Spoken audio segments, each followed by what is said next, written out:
तो सर मुझे थोड़ा सा ये बताइए कि किस तरीके से ज्यादा खुश रहें, क्योंकि most of the students, most of the people का सबसे बड़ा आज की 21st सेंचुरी में यही प्रॉब्लम है कि वो बहुत जल्दी इम्प्रेस हो जाते हैं, बहुत जल्दी डिप्रेस हो जाते हैं।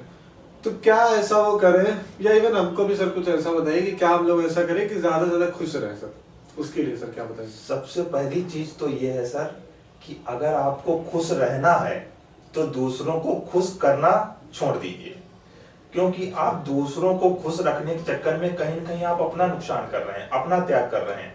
जैसे आपका इस समय पढ़ाई का मन है, आप पढ़ रहे हैं, ठीक है, आपके फ्रेंड ने आपको कॉल कर दी, ठीक है, जब आपके फ्रेंड ने आपको कॉल कर दी कि चलना भाई जरा ई ब्लॉक तक चलना है, घूमने चलना है, तो अब उस समय आपका धर्म संकट में फंस गए कि अगर इसको अगर मना कर देंगे तो ये गुस्सा आ जाएगा, और फिर गुस्सा आ जाएगा तो फिर हमारी दोस्ती टूट जाएगी, या तो उस समय आपने क्या किया, अपनी पढ़ाई छोड़ के चले गए, या फिर आप अपना कुछ इंटरेस्टिंग काम कर रहे हैं और वो छोड़ के, जिसमें आपको रुचि मिल रही थी, खुशी मिल रही थी, लेकिन आप उसको छोड़ के क्या करने कि फ्रेंड के साथ चले गए कि वो कहीं गुस्सा ना हो जाए, नाराज ना हो जाए, तो उसके चक्कर में आपका नुकसान हो गया ना। तो इसलिए आप दूसरों को खुश रखना छोड़ दीजिए कि भाई मेरे पास टाइम नहीं है, मैं नहीं चल पाऊंगा। अब आपका जैसे इस समय कोई अपना काम कर रहे हैं, घर का काम कर रहे हैं, किसी चीज का, कई बार लोगों के साथ, युवाओं के साथ ये भी प्रॉब्लम होती है, गर्लफ्रेंड का फोन आ गया कि अब मैं इस समय बात नहीं करूंगा तो ये नाराज हो जाएगी, तो उस समय नाराज तो हो जाएगी, उसकी वजह से आपका लॉस भी तो हो जाएगा। अगर फिर आप अपने अंदर संतुष्ट नहीं हो पाएंगे, अपना काम छोड़ के कोई काम कर रहे हैं इंटरेस्टिंग, जिसमें आपको रुचि आ रही है, आप पापा मम्मी के लिए कोई काम कर रहे हैं, तो उस समय आपके मन में आ गया कि अरे यार इससे बात नहीं करेंगे, इसको टाइम नहीं देंगे तो ये नाराज हो जाएगी, तो उस चक्कर में आपका भी तो लॉस हो रहा है। तो पहली चीज तो ये है कि दूसरों को खुश रखना छोड़, दूसरों को खुश रखना छोड़ दीजिए। और दूसरा पॉइंट ये आता है कि पास्ट में जीना छोड़ दीजिए। पास्ट में जी रहे हैं तो समझ लीजिए आप सबसे बड़े नरक में जी रहे हैं, लाइफ आपकी नरक हो जाएगी, क्योंकि पास्ट में जीने से क्या फायदा है, कोई फायदा नहीं, क्योंकि अगर पास्ट में जी रहे हैं तो आपका प्रेजेंट तो खराब हो ही रहा है, उसके साथ साथ आपका फ्यूचर भी खराब हो रहा है। तो अगर प्रेजेंट में जी रहे हैं और आप प्रेजेंट पे फोकस कर रहे हैं तो आपका प्रेजेंट तो एंजॉय हो ही रहा है, प्रेजेंट एंजॉय कर ही रहे हैं, और आपका फ्यूचर भी अच्छा बन जाएगा, क्योंकि आपका प्रेजेंट अगर अच्छा है तो फ्यूचर ऑटोमेटिक ही अच्छा हो जाएगा। कहते हैं कि लोग पास्ट में जो भी कर दिया वो कर दिया, क्या वो बदल तो जाएगा नहीं? अगर हम सोचते रहेंगे या उसमें जीते रहेंगे तो नहीं बदलेगा ना। तो कहते हैं कि बुद्धिमान जो लोग होते हैं वो पास्ट की चिंता नहीं करते हैं, कर्म योगी जो होते हैं वो प्रेजेंट में जीते हैं और प्रेजेंट को अच्छा बनाते हैं, तो क्या करते हैं, फ्यूचर अपने आप ही अच्छा हो जाता है। दूसरा पॉइंट हो गया सर। तीसरा पॉइंट ये हो गया कि अपने आप को कभी कम नहीं आंकना है, दूसरों से कम, हाँ, दूसरों से आपको अपने आप को कंपेयर नहीं करना है, क्योंकि गॉड ने सबको एक अलग यूनिक चीज दी हुई है।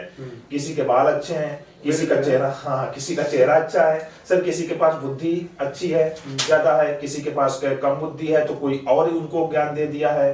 कोई हर एक क्वालिटी सबके अंदर अलग अलग होती है, तो इसलिए आप कंपैरिजन नहीं कर सकते हैं किसी का। अब देखिए बड़े से बड़े, दाढ़ी अच्छी है जी सर कह सकते हैं।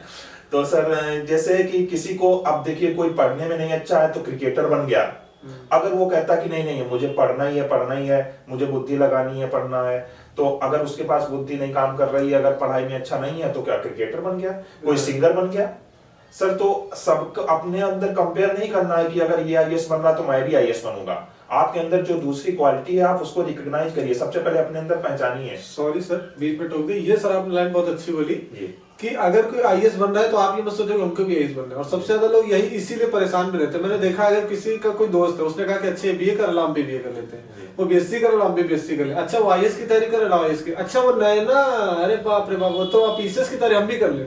तो इसमें भी आगे जाके व्यक्ति कभी खुश नहीं रह सकता क्योंकि आपका जो अंदर से इंटरेस्ट है जिस क्षेत्र में, आप वही काम करिए। और सबसे पहली बात यह है कि आप अपने अंदर की क्वालिटी को पहचानिए कि आपका इंटरेस्ट किस में है, कि आपकी यूनिकनेस क्या होता है, क्या है, क्योंकि हर एक इंसान के अंदर एक यूनिक चीज होती है, एक अलग ही टैलेंट होता है। तो आप किसी से आप कंपेयर करेंगे अपने आप को तो आपका वो टैलेंट छिप जाएगा और आप उतना अच्छा कर नहीं पाएंगे।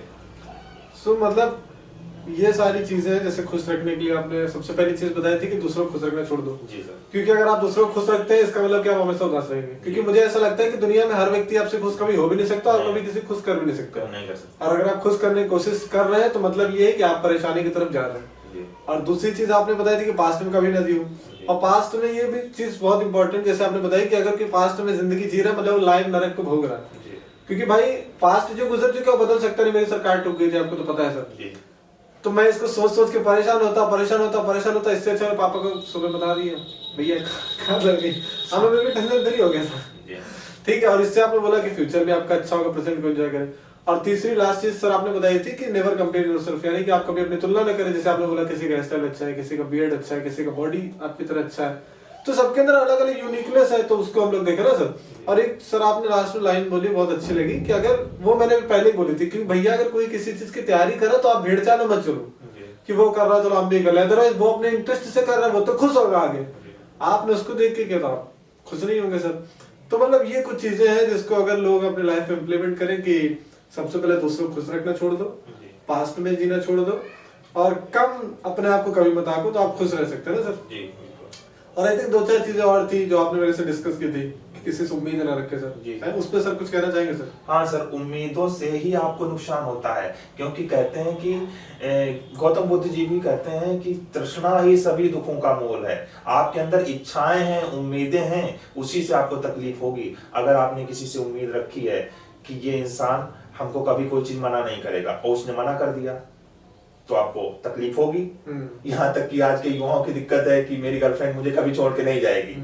आपने ऐसा बना लिया है कि आप उसके हैबिचुअल हो गए हैं कि वो आपको कभी छोड़ेगी नहीं। अब उसके बाद में क्या होता है, कल को छोड़ देती है, तो आप क्या हो गया, अब आप तो डिप्रेशन में चले जाएंगे, क्योंकि आपने कभी ऐसा एक्सपेक्ट ही नहीं किया था कि वो छोड़ेगी। क्योंकि आपकी उम्मीद थी कि अरे ये तो मेरा भविष्य है, यही मेरा पास्ट है, यही मेरा प्रेजेंट है, यही मेरे साथ रहना है, इसको तो उम्मीदें ज्यादा बढ़ गई थी, वहीं से आपको हर्ट हुआ। ये भी सर होता, मैंने देखा सर कई सारे बच्चों को रहता है, वो पहला उनका रिलेशन होगा तो नंबर से होगा माय वाइफ माय लाइफ। अभी 2 दिन हुए सर, वो लड़की माय लाइफ माय वाइफ होगा, उधर वो सेव हो रहा है माय जानू जानू।